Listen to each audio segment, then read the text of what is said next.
devotional series in Philippians 4, and of course you can keep studying this as we go on from this. If you had missed the first two parts, the first part we talked about how we can rejoice in the Lord always, even in difficult and uncertain times. Part 2, we were talking about how in our anxieties and our worries, we should bring things to the Lord with thanksgiving.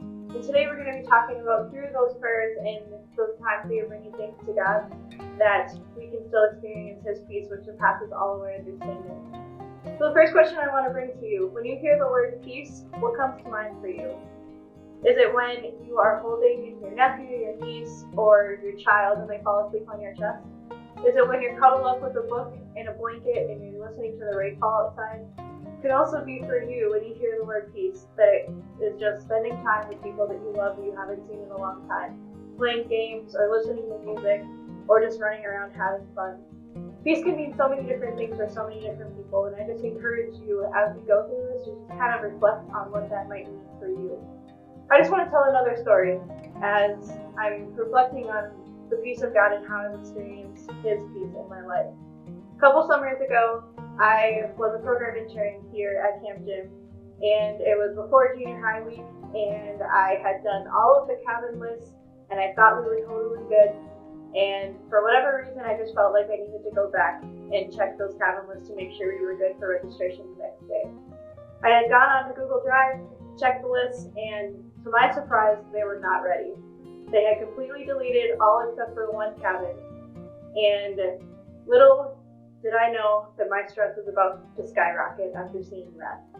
So through that, I, again, had to complete the entire cabin list again, had to print all of the campers' names for the week, and I was just experiencing stress like I had no other before. I don't know why my stress was so high. I enjoyed doing those kind of things. So thankful to my friends, Jordan and DeSan and Brooke. They were there just kind of walking alongside me and helping me to not feel so stressed, whether it was bringing a cab or letting me listen to music or whatever it was to help me not feel stressed. At the end of the night, I was able to get done with my cabin list and I felt pretty okay. Next day, it's registration day, and naturally, registration day at Camp Gym is just slightly stressful for program folks and just people in general out here at Camp Gym. We might not show it, but inside we're screaming. So registration comes along, and I thought I had everything ready to go, and I realized there were a few little things that were slightly important that I hadn't had ready, so I had about 15 minutes to get all that together. I was able to scramble all that together, and campers, parents, and everybody started showing up. My stress level has kind of gone down a little bit at this point, but it was still kind of there. Registration, campers come, and there's a lot of campers, about half of them that want to switch cabins, and by the end of it, it's really hard to switch things when all the campers are there. So again, my stress level continues to go up.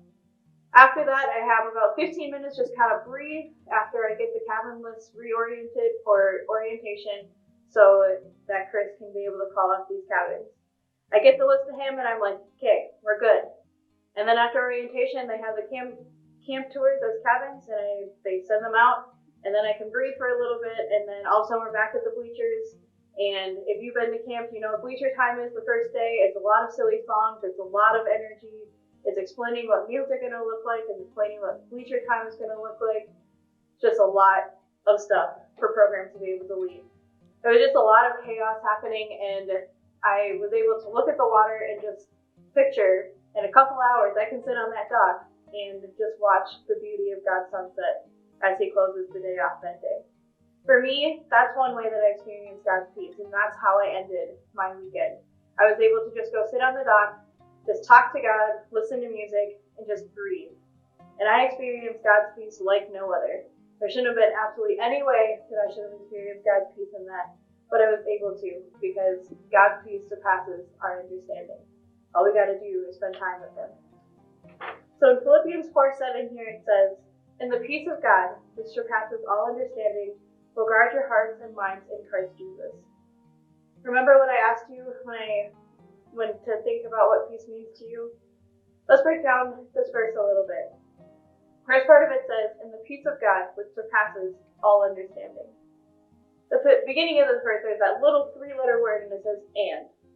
If you remember what verse 6 said before that, it says, "Bring your requests to God with thanksgiving." And then the rest of it says, "and the peace of God." That's in verse 7. This is a promise that God gives us. In your anxieties and your stresses, bring your requests to God, and He will give this to you.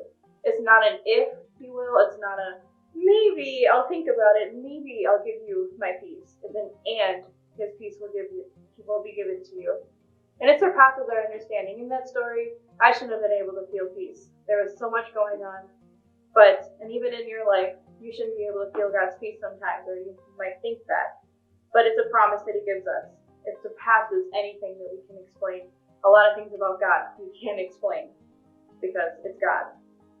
The next part of this says, "Will guard your hearts." Your heart is something that needs to be honored. It's something that needs to be protected. In Proverbs 4:23, it tells us, above all else, guard your heart, for everything you do flows from it. Your action, your speech, everything flows from what's in your heart. If good things and things of God are filling your heart, that's what's going to overflow in your actions and your speech.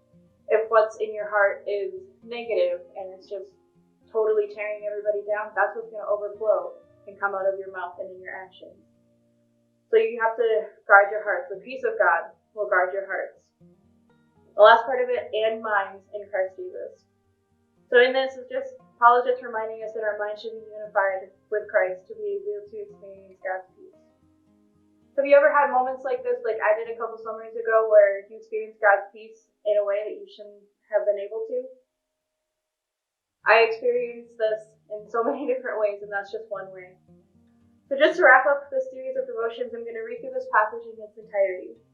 Philippians 4, verses 4, and then 6 and 7. Rejoice in the Lord always. I say it again, rejoice.